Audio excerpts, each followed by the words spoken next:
What's up, people? My name is Jordan Farmer. This is the Uncommon Ground YouTube channel, where we are indoctrinating the masses. And today I'm just going to be breaking down a little point on the whole transgender topic and the bathroom thing.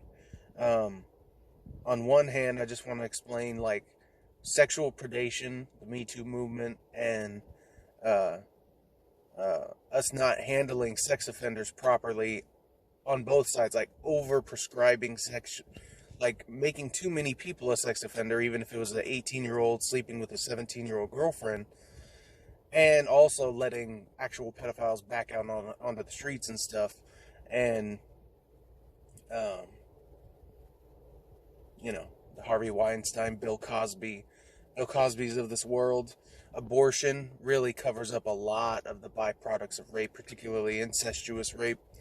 Um, but I mean all kinds. So we really have to solve this as an issue across our society. So for someone to say, okay, if a 6'4" guy who was born named John but now calls himself Sally and wears a dress but has tattoos and is more yoked than me and has a deeper voice than I do, the idea of that dude saying he wants to walk in after my 7-year-old daughter, I don't have one, but let's say I did, into the bathroom, if I saw that happen, I would be concerned. If I saw that dude going after my wife or my girlfriend or whoever or my mom, I'd be concerned. I'd be like, I should probably listen at the door to make sure. Because here's the thing. Sexual predators, including violent, I'm going to rape you in the frickin' bathroom in 2 minutes and then bail and get out of there before anyone can do anything, type rapists, that's a thing to begin with.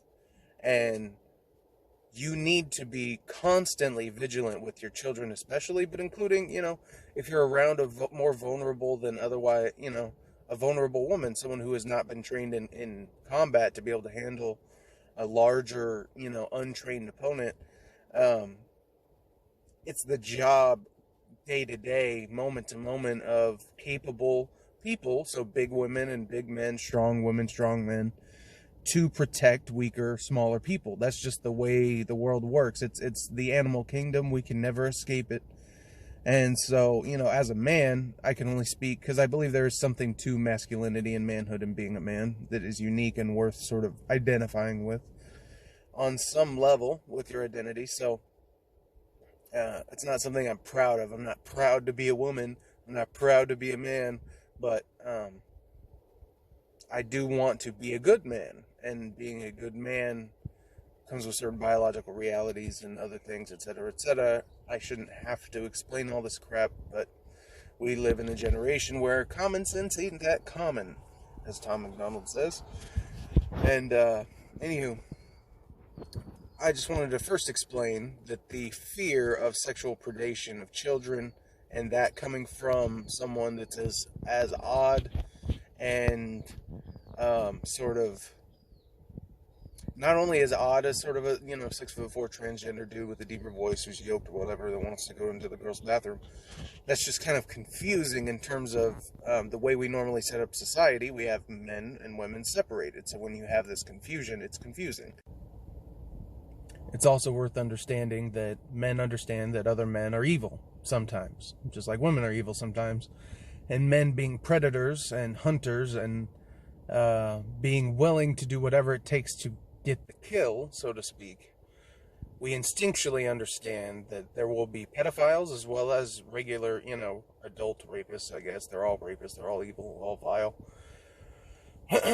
That we would have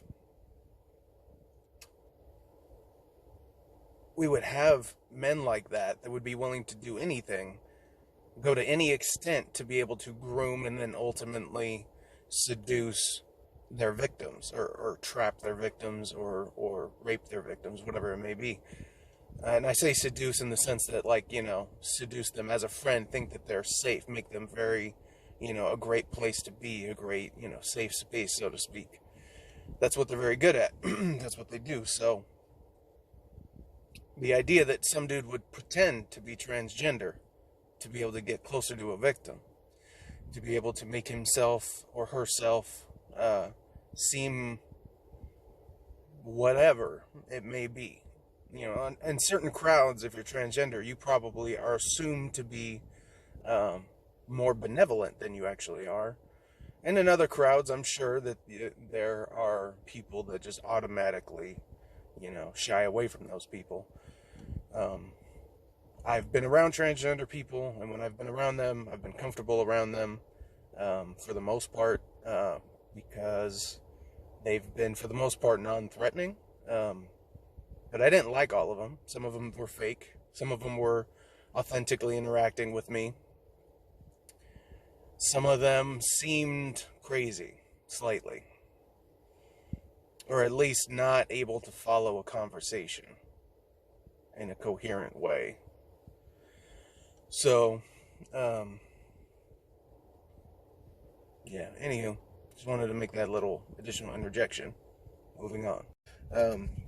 Some people are like, compassion is the answer. Other people are like, just keep it all separated, and that is the answer. I'm on that boat when it comes to temperament. But here's the fundamental reality of something like the transgender bathroom issue. It's not the fucking government's job, man. Sorry if you didn't like that curse word, but really, it's not a political issue. It's a societal issue. It's a business issue. You could say business owners need to decide this kind of policy. And I think business owners should be allowed to dictate this kind of policy and say, you know, this is my business. This is how we're separating out the bathrooms. I think this is best. You got to accept my rules. But here's what I mean when I say the government shouldn't get involved.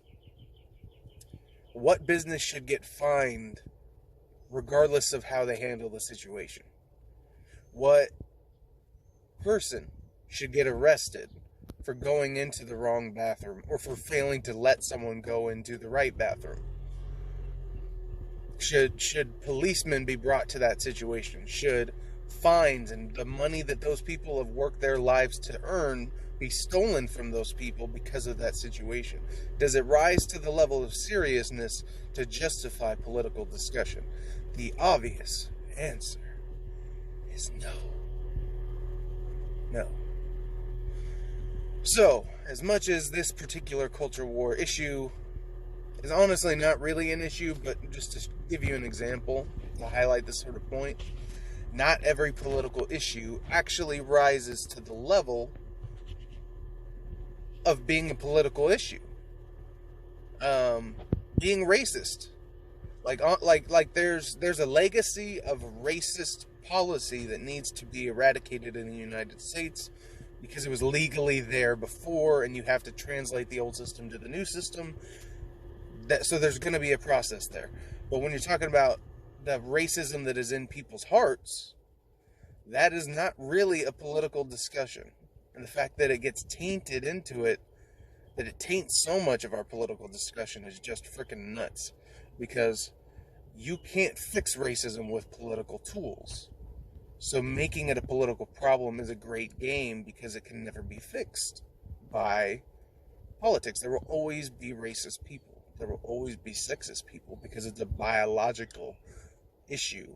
And you have to civilize people out of their biology, their sinful nature, their base nature monkey programming, and turn them into a civilized, thoughtful citizen, someone who can actually get along with other people, someone who actually understands the more sophisticated nuances of being a modern person, etc., etc.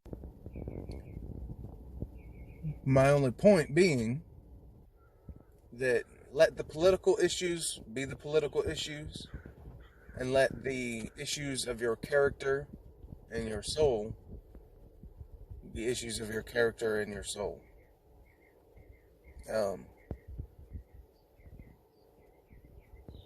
Yeah. Hope you all have a good one. Keep leveling up your level of political understanding. And there's more content coming, including some really important things.